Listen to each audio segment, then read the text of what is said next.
ఆర్పి గారు నమస్తే, ఎలా ఉన్నారు? నమస్కారం అన్న, బాగున్నానా? మనం ఇంటర్వ్యూలోకి వెళ్ళే ముందు ఒక టాపిక్ ట్రెండ్ అవుతుంది ఇప్పుడు ఒకటి. ఓకే. అది మీ దృష్టికి వచ్చిందా లేకపోతే దానిపైన మీరు ఏది హనుమంతు? ఎస్, హనుమంత్.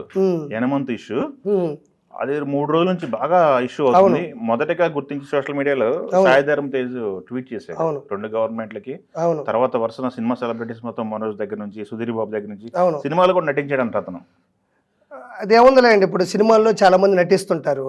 దాన్ని ప్రత్యేకంగా అది తెలియకపోవచ్చు, వాళ్ళు చూసి ఉండకపోవచ్చు. అంతేగాని బ్యాడ్ క్యారెక్టర్లు ఎవరిని తీసుకొచ్చేసి సినిమాల్లో పెట్టేసి అవకాశాలు ఇచ్చే అవకాశం లేదు. రెండోది, సుధీర్ బాబు గారు కూడా స్పందించారు. మాకు తెలియదండి ఇలాంటి వ్యక్తిని కానీ ఇలాంటి విధవను కానీ మేము పెట్టుకోవడం జరిగింది, మమ్మల్ని క్షమించండి అని చెప్పారు. ప్రత్యేకంగా ఏంటంటే అన్న, ఇది వాళ్ళ దృష్టిలో ఏంటంటే డార్క్ కామెడీ వీడియోస్ని రోస్ట్ చేయడం ఏదో అంటారు వాటిని. అంటే ఇది ఎక్కడి నుంచి వస్తుందంటే, వాళ్ళలో హనుమంతుడి వాళ్ళ father retired IAS, IAS retired అన్నారా చాలా మంది.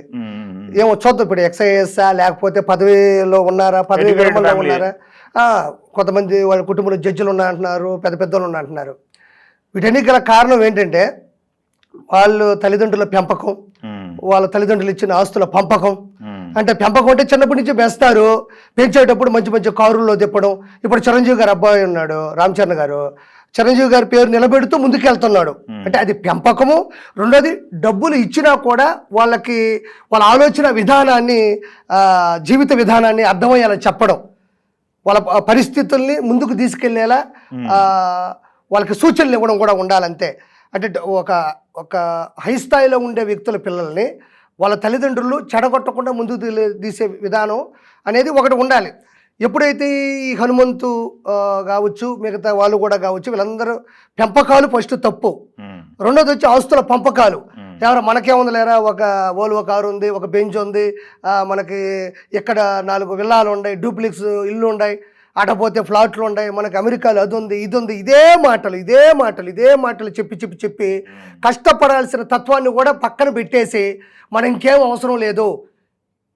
ఇప్పుడు అదే నేను ఉదాహరణ చెప్పా. ఇప్పుడు రామచంద్ర గారు ఉన్నారు, చిరంజీవి గారికి అబ్బాయి అనంత మాత్రాన స్టార్ హీరో అయినాడా? కష్టపడ్డాడు, బాడీ ఫిజిక్ మార్చుకున్నాడు, డైలాగ్ డెలివరీని ఎలానో చేంజ్ చేసుకున్నాడు, తనలో తాను రగిలిపోయాడు. తండ్రి పేరుతో పాటు తనకంటూ స్థానికంగా ఒక మెగా పోస్ట్ అని పేరు తెచ్చుకున్నారు. అదేదో ఊరికే ఎవరు ఇచ్చేస్తే వచ్చే బిరుదులు కాదు. అంటే వాళ్ళకి స్వతహాగా కూడా ఎలాంటి బుద్ధులు అంటే స్వతహాగా కూడా ఉండాలి కదా, ఓన్లీ పెంపకం కాదు కదా అలా. స్వతహాగా అంటే ఎట్లుంటుంది అన్న, ఇప్పుడు ఒక టీచర్ మ్యాథమెటిక్స్ చెప్తే నీకు A+B² = A² + B² + 2AB అని తెలుస్తుంది. మనం ఎప్పుడు మాట్లాడుకుంటూ ఉంటాం తల్లిదండ్రులు పెంపకం అని చెప్పేసి, మైనర్లో ఎట్లాంటి వాళ్ళు ఏదైనా తప్పులు చేస్తే 100%. ఒక విషయం చెప్తా వేణుగారు, వినండి. ఇప్పుడు ఫర్ ఎగ్జాంపుల్, ఎవరైనా ఇప్పుడు క్షమించాలి, ఇప్పుడు సచిన్ టెండూల్కర్ గారు ఉన్నారు. ఆయన రిటైర్మెంట్ ఇచ్చేటప్పుడు ఒక గ్రౌండ్లో కొన్ని లక్షల మంది, బయట కొన్ని కోట్ల మంది లైవ్లో చూస్తున్నాగా రిటైర్మెంట్ ఇచ్చినప్పుడు ఒక మాట చెప్పాడు.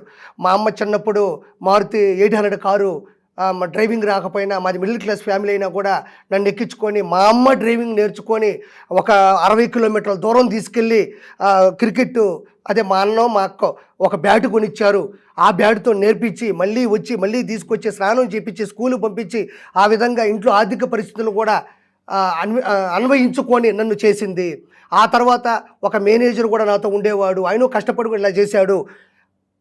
తర్వాత రంజీలు ఆడాడు, ఆ తర్వాత 50-50కి వచ్చాడు, 20-20కి వచ్చాడు, ఐపీఎల్కి వచ్చాడు, తర్వాత వరల్డ్ కప్ గెలిచారు, ఆ తర్వాత 2020 వరల్డ్ కప్. అంటే నేనేం చెప్తానంటే, ఒక వ్యక్తి ఒక ప్రపంచాన్ని శాసించే క్రికెటర్ అయినటువంటి సచిన్ టెండూల్కర్ గారు కూడా ఆ రోజు అవ్వలేదు.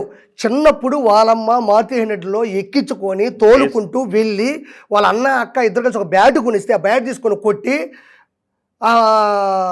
రమాకాంత్ ఆచరేకర్ గారు ఆయనకు ఉండేటువంటి కోచ్, ఆయన దగ్గర శిక్షణ తీసుకొని అప్పట్లోనే సచిన్ టెండూల్కర్ గారు అవుట్ చేయాలంటే సచ్చేవాళ్ళంట బౌలర్లు.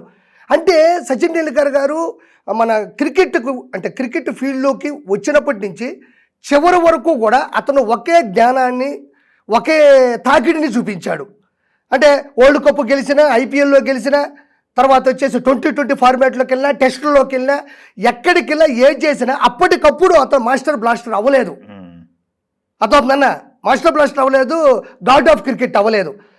అతను చిన్నప్పటి నుంచి కూడా తన నైపుణ్యాన్ని చూపిస్తున్నాడు అన్ని ఫార్మాట్లో. వాళ్ళ అమ్మతో వెళ్ళినప్పుడు నిద్రపోకుండా క్రికెట్ ఆడి స్కూల్కి వెళ్ళి మళ్ళీ వచ్చి మళ్ళీ గెలిచి చిన్నప్పుడు ఏదో ఇది ఉంటుంది కదన్న మన వికెట్ మీద ఏదో రూపాయి బిల్ల 2 రూపాయల బిల్ల పెట్టేదంట.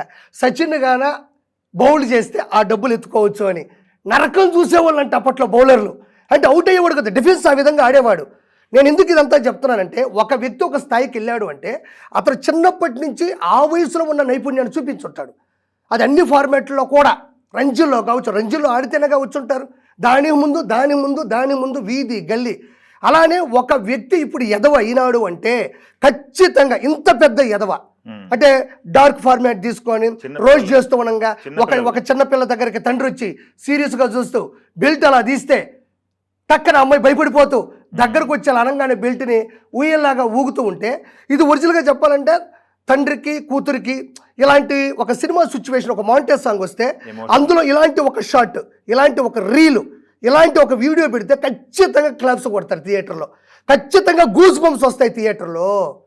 అందరూ కూడా చాలా అద్భుతంగా ఫీల్ అవుతారు. అంటే రేపు వాళ్ళు చూపించాడు అంటే చాలా సినిమాల్లో తండ్రి కూతురుకునే అవినాభావ సంబంధాన్ని వాటిని విధిశీకరిస్తూ ఉంటారు, విశ్లేషిస్తూ ఉంటారు, వివరిస్తూ ఉంటారు, చూపిస్తుంటారు. దట్ ఈజ్ మాంటేజ్ సాంగ్ అంటారు వాటిని. అలాంటి విధానంలో ఎక్కడో ఫారిన్లో ఎక్కడో ఎన్ఆర్ఐలో ఎవడో చేసుకున్నారు తండ్రి రావడం బెల్ట్ ఇటు పెట్టుకున్న దాన్ని. అసలు ఒరిజినల్గా చెప్పండి ఇది ఒకటి ఉంది అని కూడా ఎవరికీ తెలియదు. అంటే ఈ సైకో నా కొడుకులు వీళ్ళ యొక్క లోపల కామోద్వేగం కావచ్చు, ఉద్రేకాలు, వీళ్ళలో ఉన్నటువంటి సెక్స్ శాడిస్టులు కావచ్చు, తల్లిదండ్రులు భేదాలు లేకపోవచ్చు, అక్కా చెల్లెల గురించి పూర్తిగా అవగాహన లేకుండా ప్రవర్తించడం. కాకపోతే దాన్ని మనకే తెలియని ఒక వీడియోని తీసుకొని ఒక నలుగురు పోగేసి వీళ్ళందరూ కలిసి అక్కడ వచ్చినటువంటి నేను ప్రత్యేకంగా వీడియో చూడమని కూడా నేను ప్లే చేయను. నా మనస్సాక్షిగా చెప్తున్నా, చూడమని కూడా నేను ప్లే చేయలేను. ఎందుకంటే చూసినప్పుడు నాకే గబుక్కుమనింది మనస్సు. అంటే అక్కడికి వచ్చేటప్పుడు అంట ఆ బెల్ట్ తీసేటప్పుడేమో లైక్ కొట్టాడంట ఒకడు. ఆ బెల్ట్ తీసుకుని ఆ పాప వచ్చి దాని మీద కూర్చునేసరికి ఆ లైక్ తీసేసాడంట. అంటే బెల్ట్ తీసేటప్పుడు ఎందుకు లైక్ కొట్టాడు, బెల్ట్ మీద కూర్చున్నప్పుడు ఎందుకు అన్లైక్ కొట్టాడు అనేది నేను ప్రత్యేకంగా దాన్ని నేను విధిశీకరించకూడదు. తప్పు చేసిన దాన్ని మళ్ళీ 100 రోజుల ఫంక్షన్ నేను చేయలేను ఇప్పుడు. అంటే దీనికి నేను ఏం చెప్తున్నా అంటే ఫర్ ఎగ్జాంపుల్ ఒక వ్యక్తి అంత స్థాయికి సచిన్ గారు వచ్చేట అన్ని విషయాలు ఎలా గొప్పడై ఉంటాడో ఈ విధవలు కూడా చిన్నప్పటి నుంచి కూడా ఇలాంటి పరిస్థితిని ఇలాంటి ప్రవర్తనని ప్రవర్తించుంటారు. ఒక్కసారిగా ఇలాంటి ప్రవర్తనలు రావు. చిన్నప్పటి నుంచి క్రికెట్ నేర్చుకుందే టక్కన వచ్చేసి నేను దిగేస్తాను, నాకు కండబలం ఎక్కువ, గుండె బలం ఎక్కువ అంటే ఎవరు క్రికెట్ ఆడలేరు. దేనికైనా కూడా ఒక మ్యాచ్కి సంబంధించినటువంటి ప్రాక్టీస్ ఉంటుంది.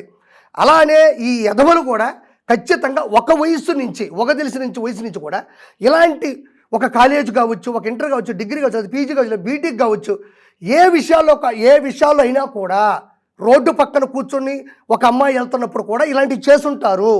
ఇవి ఒక్కసారిగా వచ్చేటువంటి పరిస్థితులు కావు. అందుకే నేను అన్నాను వీళ్ళ తల్లిదండ్రుల పెంపకం, రెండోది వాళ్ళకి ఇచ్చిన ఆస్తుల పెంపకం. అంటే పెంపకం అంటే చిన్నప్పటి నుంచి వీడు ఏ క్రమశిక్షణతో వెళ్తున్నాడు, వీడు ఎలా మాట్లాడుతున్నాడు, వీడు ఎలా తేడాగా ఉన్నాడు, లేకపోతే పక్కన వాళ్ళు కూడా కొన్ని చెప్పుంటారు మీ ఓడేందా అటు తాగుతున్నాడు, లేదు మీ ఓడని ఎడి చేస్తున్నాడు.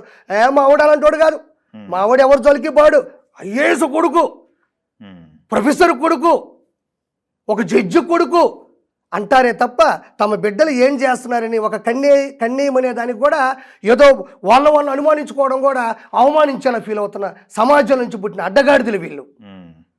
అంటే చిన్నప్పటి నుంచి ఇప్పటి వరకు ఈ స్థాయికి వచ్చారు అంటే చిన్నప్పటి నుంచి వీళ్ళ ప్రవర్తన ఇలానే ఉంటుంది.